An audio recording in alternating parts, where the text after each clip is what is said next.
Hello, everybody. My name is Kenton DeYoung, and I'm sitting here with my co-host Dylan Fairman. Hello. And this is a Patreon exclusive episode of Unsolved Canadian Mysteries.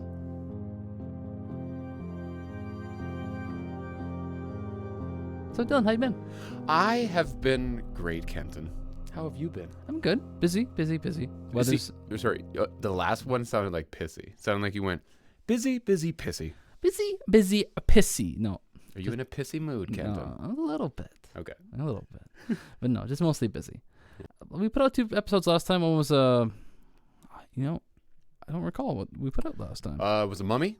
Right, it was a mummy. And the alien in the field with the The radiation. Langenberg one. Yes, I love that one so much. Yeah, it was good. The mummy one was good too. Yeah. Sure, check it out and let us know your thoughts because we didn't get much feedback on that episode. Which one? The mummy one was. The mummy one? Yeah. Mummy one? That was Patreon? I believe so. Dude, we're so bad. What was that? It's as real as it can be. I like the mummy one. I like there's like the paranormal murder aspect to it, but the UFO one, I love UFOs. I like anywhere you like do extra investigation. Yes. Little journalism. Like, When you call someone and Yeah. see, yeah. when you're playing phone tag with librarians. I don't. One thing changed between our last episode and now. In the meantime, I actually received my diploma in ufology. Oh, you are now an expert. An expert. Wow. Good job. I don't know what job opportunities will come up. What can you do with that? Not much. Oh. There's a surprising not a lot of funding in ufology right Wow. now. Yeah. Weird. There used to be in like the 60s and 70s. Yeah, but then they realized, we found some. Let's not try and find any more. We're good. We're done. Yeah. It was actually, we're diverging here, but it's okay. It was funny to research about it, and like the United States government looked into UFOs, and they pretty much determined we don't know what they are, but they're not a threat, so we're closing the case on it. Like, that's okay. Well, we really don't know, but they don't seem to be causing any problems, so we'll let it fly around up there. And Yeah. If they don't bother us, we won't bother them. that's pretty much it. Yeah, it's I don't know what'll get me career-wise, but it's fun to put on a resume. Yeah, a little bit. I wonder that can't hurt you at all, can it? No. I don't think so. Oh, so he has this and this and oh. If anything, it'll be like they'll ask you like, "What is this?" Yeah. I once had a job, and in my resume or my cover letter, I was a little sarcastic because I've read that you should like try and have a different cover letter than everybody else, right? Yeah. Really sell yourself. So I really sold myself like over the top.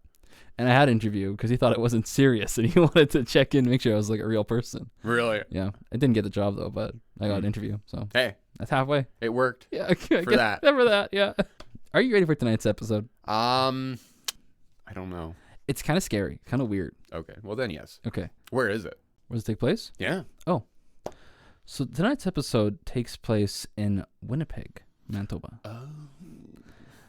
We kind of hopping across the country here. We did Alberta and Saskatchewan, and now we're doing Winnipeg. Yeah. I guess technically it starts in Toronto. That's where the guy's born, but it ends in Winnipeg. The whole thing takes place in Winnipeg. It's kind of cool because this time in Winnipeg's history, the turn of the century, Winnipeg was really growing, and there's a lot of talk because of its geographic location in the world or in Canada and North America. It's kind of it's in the center, right? Yeah. Because people usually think Saskatchewan's more in the center, but because Ontario and Quebec are so big, actually it's Manitoba and Winnipeg. Right. And, back in Indigenous days, it was the center as well of trade route. So around the turn of the 20th century, Winnipeg, because of its geographic location in the middle of Canada, was considered like the center of the New World. Wow. I read somewhere they had one of the busiest docks in North America because of all the rivers. Oh, really? Oh, okay. of ships, river boats are coming in, going out. Like, it was very busy. That's cool. That's cool. And that goes even way back to like the Indigenous time when they had like trading networks and that kind of thing. It was like the main hub. So in the early 20th century, a lot of people were coming there, and the city was growing and it was booming. And they even had this idea of like different cultures and religions mixing into it, and like the rise of like mysticism and spirituality in the city. Now, Winnipeg is not known for any of that now. Like, not for a booming city, not for mysticism, not for spiritualism, none of that stuff. Yeah. But at the time, it was like, this is the center of the new world. This is going to be like the capital. We could go into that rabbit hole really far, but that's not too relevant, but just kind of set up the stage and why some of these things happened. In 1873, Thomas Glendenning Hamilton was born in Toronto. Mm. Then he moved to Saskatchewan, was kind of raised up in Saskatoon. Oh, really? Okay. When he was a bit older, he moved to Manitoba, and he settled in Winnipeg to go to the University of Manitoba. This could have almost been a Saskatchewan story. Almost. So close. Mm. But I don't think we had the proper university system set up just yet. Yeah. Because we didn't become a province until 1905. So, and he married Lillian, his wife, in 1910. So he's already settled in Manitoba at that point. Right. So yeah. He's put down some roots. Yep.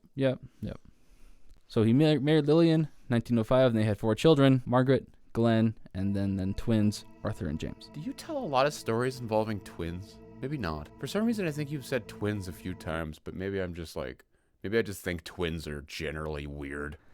Trying to think. Twins. I think there I was just twins. think of The Shining. I think there was twins in another story, but I don't remember. remember. If either. there's ghosts and you have twins, you're fucked. You pretty much, yeah. Anytime you bring in children and ghosts, Yeah. and especially multiple children Yeah. at the same age, yeah. Yeah. Was it one when the family got killed off? I don't remember. I don't remember either. But I think you're right. I think there was a story with a twin in it. But the twins in this one, actually. They're kind of relevant. Perfect. In 1918, while T.J. Hamilton was working at the University of Manitoba as a professor and a doctor, one of his colleagues went to the United States for a visit and then returned, really excited about an experience he had. While he was down there, he met with a medium named Pearl Curran. I don't know my mediums at all, so I don't know what level of fame Pearl Curran has. Mm-hmm. Maybe someone watching knows, like, oh, that's this amazing medium, but I don't know who it was. But whoever this woman was really impressed his colleague.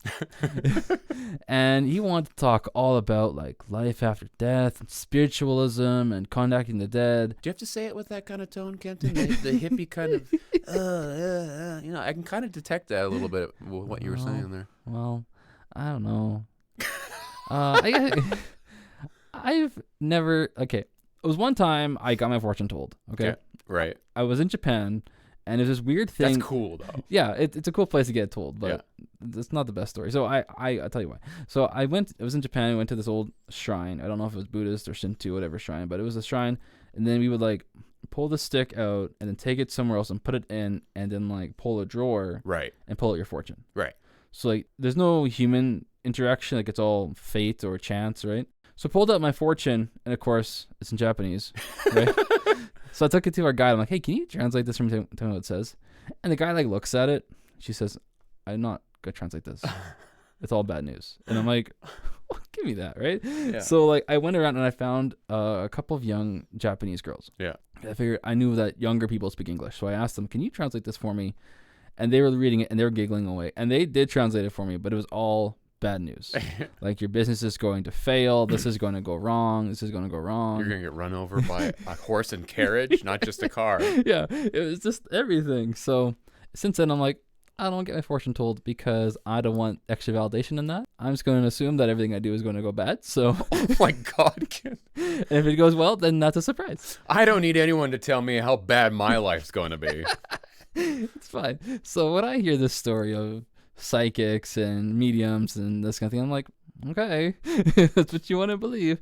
But I have heard people who have gone to, I'll tell you a story. Mm-hmm.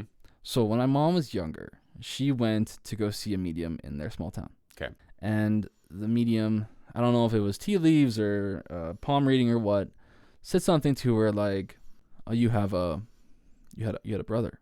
And my mom's like, nope. And she's like, yeah, no, you definitely had a brother. And mom's like, I did not have a brother, right? Or she didn't say it. I'm not sure what her reaction was, but she didn't have one. So then this lady told her all these other things about her life, right? But of course, she's not paying attention to any of it because mom was a kook, right? Yeah. So she gets home and she tells her mom, she's grandma, and she's like, I went to this fortune teller or this, and she told me I had a brother and all this stuff. And my grandma's like, well, I never told you, but your brother died, was stillborn. Oh. So she did have a brother that she didn't know about. Mm. So my mom now wishes she would have listened to what the psychic also said, Yeah. because maybe she did tell her something else, right? Interesting. So, like, I mean, the chances of that is pretty rare. So maybe some people, like maybe this Pearl Current, can do these things, but Yeah. I'm not a fan. I'm not a believer of psychics, but Nor am obviously- I. But you know, people are. There's been some stories, right? Mm-hmm. So this colleague tells T.G. Hamilton all about this time he had in the States with Pearl Current, and T.G. says, "Yo, okay, thanks for the story," right? And life carries on. This is 1918. That same year, the Spanish Influenza hit Canada globally, but in that time period is when it hit Manitoba. Your topic. My topic, but we won't go too far into that. Okay. I do know that Manitoba and Winnipeg were hit very, very bad. Mm.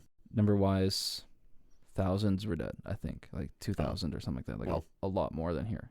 But it was a bigger city, right? Like we were a small city at the time, but they were a growing, bustling city. One of the people who died during the Spanish influenza was one of their twin sons, one of the boys. And this really devastated the Hamilton family. Yeah. Right, it makes sense. But the conversation TG had with his colleague earlier that year came back to him. And him and his wife began the idea of dabbling into the paranormal. Great. Right. That always works out. Always goes well. Yeah. Yep. When in doubt, call some ghosts. Yeah. So they did what anyone who wants to dabble with the undead does. And they began using Ouija boards. Yeah. Oh, great. Yeah, yeah.